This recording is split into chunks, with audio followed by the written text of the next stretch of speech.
Olá, no Direito Sem Fronteiras vamos falar sobre o impacto da pandemia Covid-19 na economia mundial, que já aponta para a maior recessão desde a Grande Depressão de 1929.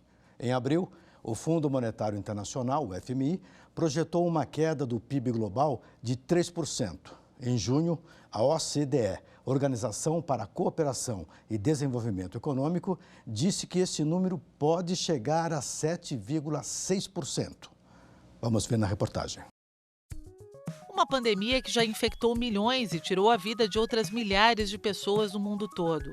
O novo coronavírus também provocou uma crise econômica sem precedentes. O chamado lockdown, o isolamento social, deixou cidades vazias, fechou comércio, indústrias e gerou desemprego. A previsão dos principais organismos econômicos é a maior recessão já vista nos últimos 100 anos. Em junho, a OCDE, a Organização para a Cooperação e Desenvolvimento Econômico, divulgou projeções em 2 cenários para 2020. De uma recessão de 6% com a pandemia sob controle e de uma queda de 7,6% do PIB mundial, caso tenhamos o segundo surto. A zona do euro será mais afetada. França, Itália, Reino Unido e Espanha, países mais atingidos pela pandemia, têm quedas estimadas em torno de 14%. A Alemanha projeta uma queda de até 8,8% e o Japão, 7,3%. Até a China poderá ter uma retração de até 3,7% caso o vírus retorne com força no país, contrariando aí os números do Banco Mundial, que apontavam um crescimento de 1%. A projeção para os Estados Unidos é de uma recessão de até 8,5%. Já na América Latina, o Brasil deve registrar uma queda do PIB de 7,4% ou de até 9,1% de acordo com o cenário, um índice pior que o projetado pelo FMI, o Fundo Monetário Internacional, e também pelo Banco Mundial. A Argentina terá retrocesso de até 10,1% e o México pode cair até 8,6%. Recessão brava. Para debater o assunto, vamos conversar via Skype com Maristela Basso, pós-doutora em Direito Internacional, e Marcelo Gottic, mestre em Direito Internacional. Obrigado pela presença dos dois aqui em nosso programa. Eu começo com o Marcelo Gottic. Doutor, a pandemia pegou as pessoas de surpresa, o prazo dela está dentro da expectativa dos economistas ou ela está avançando um pouco mais e, portanto, projeções para uma piora na economia acabam sendo justificadas? Olha, eu acho que esse evento, essa crise sanitária pegou todos de surpresa, né? Eu lembro que em janeiro eu estava na Holanda, preparando minha tese de doutoramento lá, e tinha alguns chineses que falaram, olha, eu não vou voltar para a China agora porque tem uma doença assim, assado, e então vou ficar por aqui. Ninguém esperava que fosse tomar essa proporção, né? Logicamente, os economistas hoje já têm um pouco de ideia do que está acontecendo, alguns trabalhos acadêmicos, inclusive, vêm sendo preparados nesse sentido, né? Mas que muita gente fala que pode ser que tenha uma segunda onda, sim, porque em experiências passadas isso já foi visto. Por exemplo, a pandemia de 1918, né? Foram 3 ondas aí no prazo de 2 anos. Então, nada indica que não teremos uma outra onda. E talvez não seja tão forte, mas acho que teremos sim. Isso vai afetar a economia por mais um tempo, né? Doutora Maristela, como é que a senhora está acompanhando a divulgação desses números, que são números bastante preocupantes para a economia mundial, né? Esses números que você se referiu e que são fundamentais que a gente tenha em conta em qualquer análise sobre os efeitos da pandemia no período que vem depois, né, no pós-pandemia. Esses dados revelam como o mundo, né, a comunidade internacional, os vários países que compõem a ordem internacional, sejam países desenvolvidos, sejam países em desenvolvimento, como eles não estavam preparados para um problema dessa magnitude, né? Embora a gente já tenha passado por várias crises, como você disse ao começar o programa, nós, mesmo que já tenhamos um histórico, já tenhamos precedentes de situações bastante graves pelas quais o mundo passou, isso não nos fortaleceu na medida em que a pandemia do coronavírus nos pegou assim de surpresa, nos pegou a todos, né? Com efeitos graves nos Estados Unidos, efeitos graves na China, efeitos graves na União Europeia, efeitos graves na Argentina, só para citar os nossos parceiros comerciais mais importantes. Então, de fato, o mundo vai sair bastante fragilizado depois da pandemia, e nós já temos que trabalhar com um período de crise mais alongado, né? Então, agora, em termos econômicos, a gente já fala em dezembro deste ano, quando, então, nós vamos começar a retomar a atividade econômica com vistas a superar os problemas que a crise vai deixar. Então, nós estamos numa situação em que todos estamos unidos, né? Países desenvolvidos, em desenvolvimento e menor desenvolvimento relativo. Nós temos aí uma aliança que deve nos manter na busca de soluções para esses problemas sociais, de saúde, problemas econômicos, toda sorte de problemas que rondam o problema pandemia. Nós temos que trabalhar para superar o que vem pela frente. Perfeito. Fala-se muito que esta depressão que se avizinha, né? Ela lembra muito aquilo que aconteceu em 1929, nós acabamos de ver aqui na reportagem. E valeria a pena explicar um pouquinho o que foi essa recessão de 29 e depois o que foi feito no mundo para que essa recessão fosse controlada já no pós-guerra. Eu começo com você, doutor Marcelo. O que foi a recessão de 29 que nos serve de parâmetro hoje? Olha, a recessão que veio na sequência da quebra da Bolsa de Nova York foi uma recessão bastante duradoura, né? Foi bastante profunda. Dizem alguns aí que foi a pior de todas até hoje, né?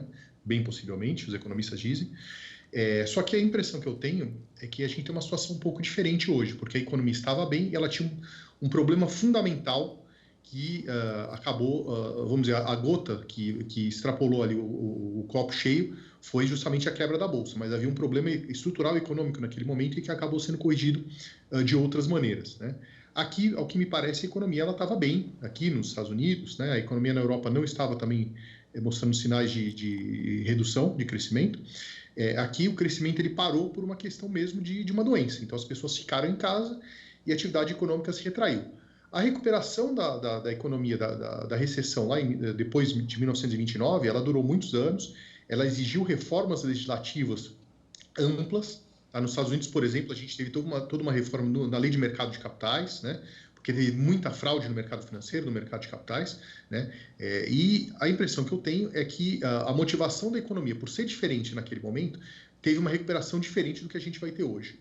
No último mês, parece que já anunciaram lá a contratação de 2,5 milhões de pessoas nos Estados Unidos. Havia uma expectativa de serem destruídas 8 milhões de vagas de emprego nos Estados Unidos, mas foram criados 2,5 milhões de vagas, né? Então, pode ser um fenômeno, que aquilo que se fala que é uma crise em V. O crescimento econômico cai muito rapidamente, mas ele também ele volta, né, a crescer muito rapidamente. Então, a gente pode estar em algo parecido aí, e a impressão é que eu acho que vai ser nesse sentido.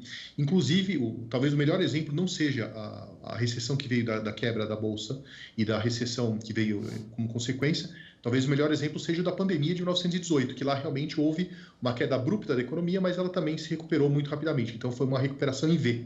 Tá? A de 18 você fala da febre espanhola, né? Exatamente. Da gripe espanhola. Professora, qual é a sua opinião em relação a esse grau de comparação entre o que nós vamos viver no pós-Covid-19 e aquilo que se viveu pós-1929? Nós estamos já na véspera da Segunda Guerra Mundial, praticamente. Bom, se nós ficarmos focados em 29, com a grande crise que começa nos Estados Unidos, com os problemas relativos à Bolsa, que o Marcelo tão bem aqui já relatou, eu diria que o grande diferencial da pandemia e os efeitos e os impactos dessa pandemia do momento relativamente ao que acontece depois de 1929 é o fator saúde, é o fator pandemia sanitária, né? E esse elemento sanitário, esse elemento saúde, esse elemento sobrevivência, ele se apresenta de forma matizante, né? Ele vem e contamina completamente uma crise que aí vai ter os seus efeitos econômicos, políticos, sociais, culturais, antropológicos, etc. Mas eu destacaria que essa de hoje, provavelmente a mais grave da história, pelo menos da história de nós que estamos vivos, né? do século XIX, século XX, século XXI, ela é mais importante, mais retumbante relativamente ao tema saúde. Então, a crise da febre de 1918 nos Estados Unidos, bom, ela ficou um pouco localizada ali. Outras pestes aconteceram em território europeu, outras no Oriente, mas havia, de uma certa forma, uma localização e perdas de vida, que é sempre lamentável, mas era possível um controle. Essa de hoje, ela vem se alastrando pelo mundo, né, de uma forma impressionante, e ela vem, digamos, complicar todos os projetos econômicos, políticos, sociais que, porventura, os governos tenham aí nos seus países internamente. Então, esse fator saúde, eu destacaria vida, morte, esses elementos são absolutamente diferenciadores e tornam muito mais grave e difícil a nossa saída pós-pandemia. Porque, vejam, 29, a grande quebra financeira nos Estados Unidos, mas depois nós vamos ter aí um cenário que vai, depois da Segunda Guerra, se desenvolver, vamos ter aí o liberalismo que vai pautar o mundo por meio dos acordos de Bretton Woods em 1944, então aí nós vamos ter o FMI, o Banco Mundial, e o mundo vai trabalhar em mais cooperação e colaboração recíproca. O cenário foi bem alvissareiro, né? Nós saímos de um campo de relações internacionais cujo interesse principal era a coexistência pacífica, para uma atmosfera de cooperação, integração econômica e intercâmbio. Perfeito. E provavelmente, na saída da pandemia agora da Covid-19, nós não consigamos ter esse mesmo cenário promissor, ou seja, nós vamos sair tendo que alimentar, vestir, alojar populações famintas, cuidar do sistema de saúde, cuidar dos problemas econômicos, cuidar do sistema político, sem aquele clima que nós vamos encontrar, o que nós encontramos no pós-Segunda Guerra de cooperação e etc. Então, eu vejo um pouco mais de preocupação, para não dizer pessimismo, eu vejo um pouco mais de preocupação o pós-pandemia da Covid-19 relativamente ao que se poderia, ou que se previu lá no final de 29, aí no início dos anos 30. Perfeito. Já volto com a senhora, doutora. Doutor Marcelo, vamos falar um pouquinho de Brasil. O senhor mencionou que a economia estava bem aqui no Brasil. Os dados de março mostram que o setor industrial já tinha uma queda de quase 9% no primeiro trimestre. Quer dizer, o Brasil vinha tentando se recuperar, havia uma projeção de crescimento da economia pelo relatório Focus na casa de 2%, mas os bancos trabalhavam com 1% do aumento do PIB aqui no Brasil. Quer dizer, outros países talvez estivessem numa condição um pouquinho melhor que a nossa, mas a Alemanha também com crescimento já um pouco comprometido, etc. Eu queria voltar em relação ao Brasil, falando que há uma expectativa que o PIB brasileiro talvez encolha cerca entre 9% e 10% este ano. Se isto acontecer, segundo os estudos feitos por alguns analistas, este encolhimento do PIB é o maior em mais de 100 anos. Como é que a gente se recupera com o encolhimento produtivo no setor de bens e riquezas, de maneira geral, como esse que deve impactar no Brasil? Olha, a nossa recuperação, vamos dizer, pela cultura brasileira, pela tradição brasileira, ela não vai ser muito rápida, por um motivo muito simples. A nossa economia é muito amarrada. A gente tinha que liberalizar a economia para permitir que as pessoas voltassem a trabalhar o mais rápido possível. Quando as pessoas têm liberdade para empreender, aí a gente consegue realmente voltar a crescer. A nossa lei, via de regra, ela é muito amarrada, ela não é uma lei tão atrativa a investimento estrangeiro. Nosso judiciário é um judiciário que está abarrotado de processo, o nosso processo ele é lento, a nossa cadeia produtiva é amarrada, nosso ICMS, que tem um projeto de reforma muito interessante para criar o imposto sobre bens e serviços, também não se sabe quando vai voltar. Então, assim, o nosso crescimento ele realmente não tinha decolado ainda plenamente, mas a economia estava em plena recuperação, né? Uhum. E dependeria de algumas reformas legislativas que estavam sendo propostas aí. Se essas reformas fossem aprovadas, se o Congresso Nacional ele ajudar, a gente acaba tendo aí ou acabaria tendo um crescimento um pouco mais rápido. Hoje, o que a gente precisa fazer é liberalizar a economia. Se a gente pegar o paradigma dos nossos irmãos, nossos vizinhos aqui, Argentina, eles estão fazendo o oposto, eles estão estatizando tudo. Certamente a economia argentina vai ter um problema muito maior do que o nosso para se recuperar, né? Então, lá vai ter uma falta de alimentos muito grande, como a gente vê na Venezuela. Então, a gente tem que fazer tudo que a Argentina está fazendo, só que ao inverso, né? Então, a gente tem que liberalizar a nossa economia e a economia vai voltar a crescer. Esse é o caminho certo aí, é o que normalmente acontece. Perfeito. Nós vamos fazer uma rápida pausa agora e a gente retoma o programa daqui a pouquinho. Não vai embora.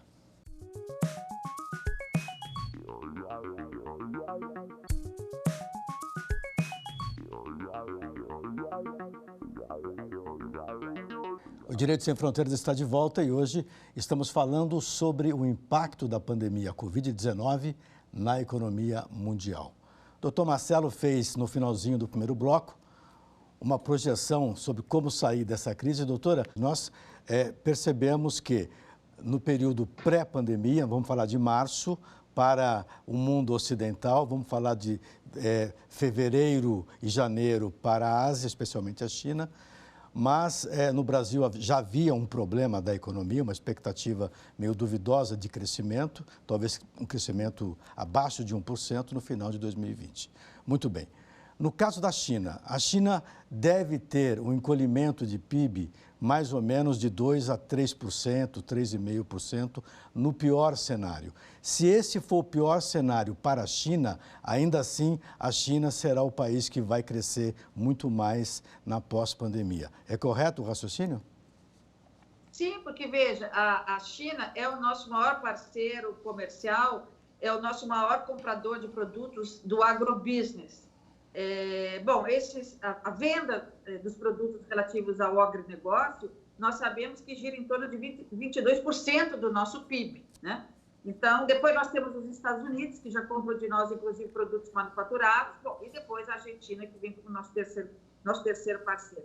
Então, a nossa situação pré-pandemia, ela, como eu destacava, e você também na sua narrativa, ela não era favorável para o Brasil, na medida em que o Brasil está com um novo governo, e vamos ver que esse novo governo, ele, na questão da sustentabilidade, na questão do meio ambiente, na questão dos direitos humanos, esse não era um governo, dessa forma conduzido, atrativo para o investidor estrangeiro. Então, nós vimos fugas de investidores, sobretudo aqueles relacionados que condicionam seus investimentos à sustentabilidade, e outros que são investidores comuns, investidores normais, que não estão tão atentos à questão do meio ambiente, mas ao seu lucro. Esse caldeirão, esse caldo de cultura político, institucional, fez com que houvesse, e continua aí ainda ocorrendo, fuga dos estrangeiros. Nós sabemos que fundos de investimento importantíssimos, como fundamentalmente os fundos da Noruega, deixando o Brasil. Então, isso tudo impactou, evidentemente, na nossa economia, e aí começa a pandemia, nós nos ressentimos ainda mais. Mas o mundo também, de uma certa forma, se ressentia, né? A China, nós vamos ver aí o Brexit, enfraqueceu bastante os países europeus, a Itália estava numa situação difícil, França também. Então, muitos fatores vão ser responsáveis para que nós tenhamos entrado numa pandemia, numa situação bem mais frágil do que se estivéssemos aí nos anos 90 ou nos anos 80. Perfeito, obrigado. Doutor Marcelo, a doutora Maristela falou uma coisa interessante sobre o cenário de recuperação, as dificuldades, né, de uma maneira genérica, assim, como é que os países podem eventualmente sair dessa situação. Eu queria abrir um tema agora aqui, falar sobre déficit público, né? Nós tivemos um relatório recente falando que o déficit público do Brasil, agora em 2020, talvez chegue a 100%, muito próximo de 100% do PIB nacional, né? E também tem a questão que eu quero colocar no segundo tema, que é a questão da impressão de dinheiro. O dinheiro não sai de um rio que se colhe, mas é possível um mecanismo econômico para enfrentar uma pandemia dessa, fornecendo recursos para benefícios e socorro mesmo em situação até de fragilidade de populações inteiras, como é o caso dos Estados Unidos, como é o caso do Brasil. Os Estados Unidos têm 42 milhões de desempregados, né, hoje. Eu queria a sua análise sobre isso. Como é que a gente sai desse déficit público para um ciclo virtuoso?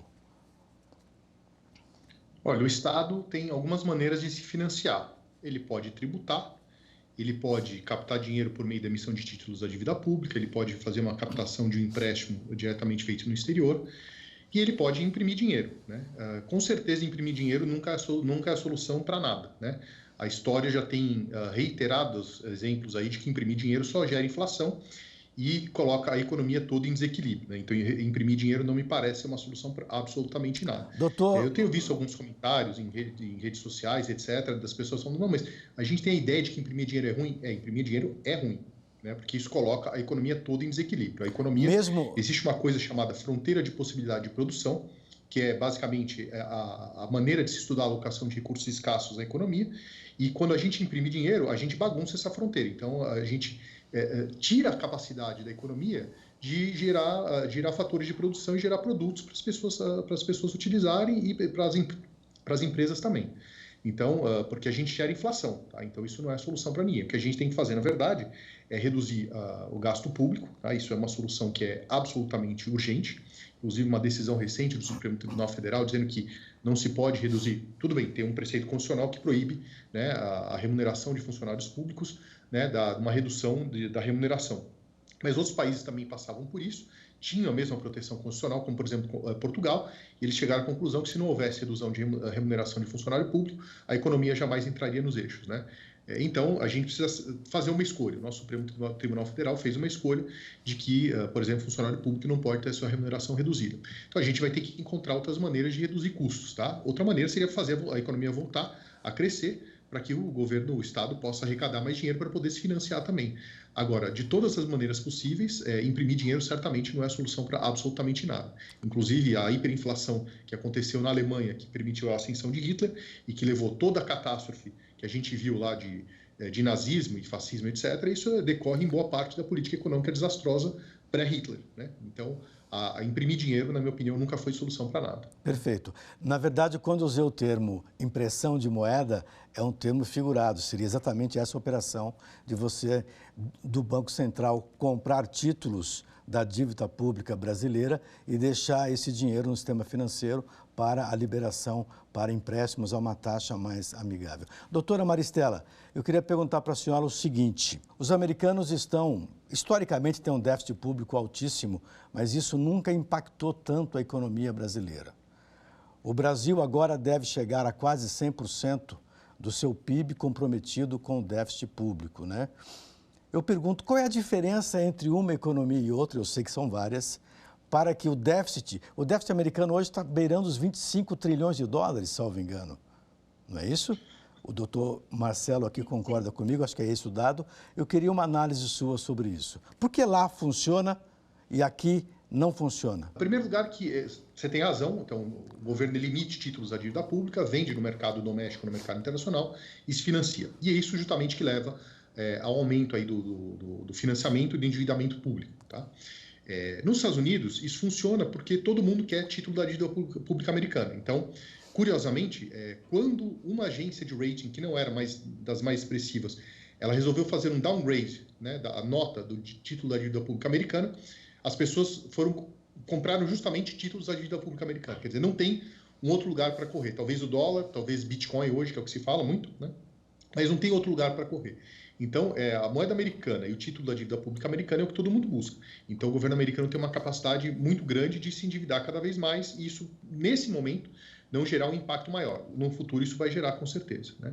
Nós não temos esse tipo de capacidade de endividamento. Então, por isso que é muito importante no Brasil a gente tentar cortar gastos de todos os lados, né? O Estado ele tem que caber dentro de si. Por isso que é uma coisa que o ministro da Fazenda, Paulo Guedes, ele tem insistido tanto em a gente cortar gastos de uma maneira ou de outra. Inclusive, para poder financiar, poder melhorar os programas de renda básica, etc., que existem hoje no Brasil, né, para aumentar a remuneração dos programas de renda básica e favorecer as classes menos abastadas aí, né? Então, isso é bastante importante. Então, não é só uma questão de reduzir o custo do Estado, mas é uma questão de poder gerar riqueza para as classes menos abastadas também. Perfeito.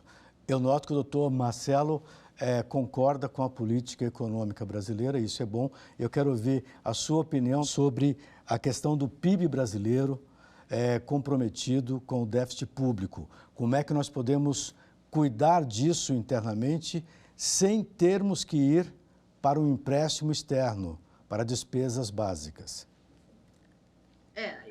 Isso vai exigir muita responsabilidade aí do governo, né? Do governo federal, dos governos dos estados e de cada um dos governos na perspectiva das prefeituras, né? Então, um esforço federal, um esforço regional e um esforço municipal. Então, o primeiro é ter presente que nós vamos sair da pandemia numa situação bastante grave, né?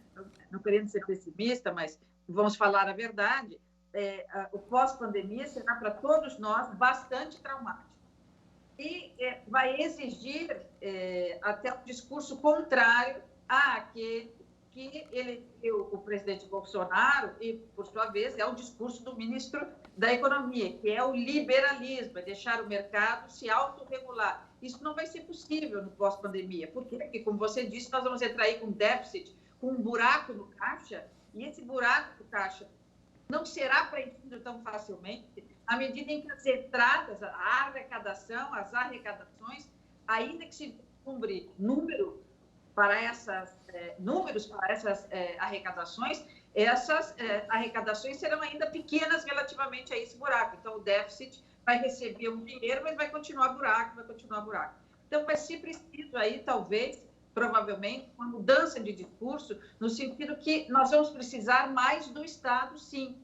Embora tenhamos desejado um Estado leve, quando elegemos, então, esse governo liberal, mas nós vamos caminhar para uma necessidade de um Estado mais pesado. Por quê? Porque o mercado que vai sair ferido dessa pandemia não vai ter checks and balances, né? Não vai ter freios e contrapesos para poder se equilibrar, para gerar investimento, gerar emprego, manter as empresas trabalhando, com dinheiro no caixa, com dinheiro de capital de giro. Quer dizer, o mercado não vai ser um mercado saudável ao ponto de nós deixarmos o mercado regular as relações econômicas. Nós vamos precisar, sim, de um Estado mais forte, um Estado que consiga levar dinheiro de assistência para as pessoas necessitadas, até que o mercado volte de novo a se entender, volte de novo a funcionar. Então, nós vamos precisar, sim, e posso estar enganada, mas a minha percepção é essa, nós vamos precisar de um Estado, na saída da pandemia,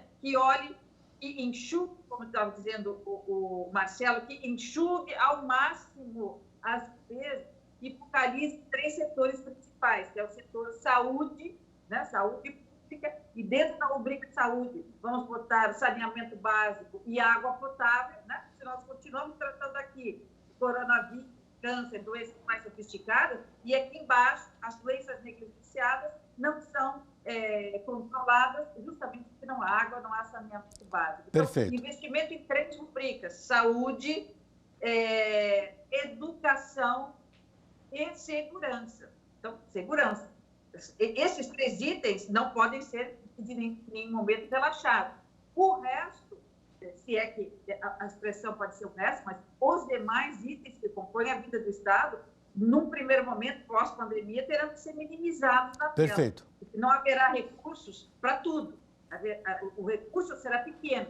Então, o recurso do Estado, para não aumentar a tributação, não aumentar a arrecadação, não ir para cima do contribuinte, vai ter que ser uma realocação econômica, uma realocação do dinheiro, dos bens. E eu imagino que sejam esses 3 setores. Perfeito. Depois, com o tempo, nós vamos, pouco a pouco, migrando, vamos tirando da minimização e colocando na tela maior outros, cultura e transporte público, eu não diria, mas pesca, caça e outros setores que implicam hoje em ministérios em Brasília que poderão ser retomados no futuro. Mas, perfeito, nesse momento, doutora. Nós temos que levar para essas 3 pastas principais os recursos que temos, sem ter que ir para cima do contribuinte. Mas o cenário vai ser de revisão do papel do Estado, enquanto provedor da vida pacífica e harmônica dos indivíduos e como provedor da nossa subsistência, né?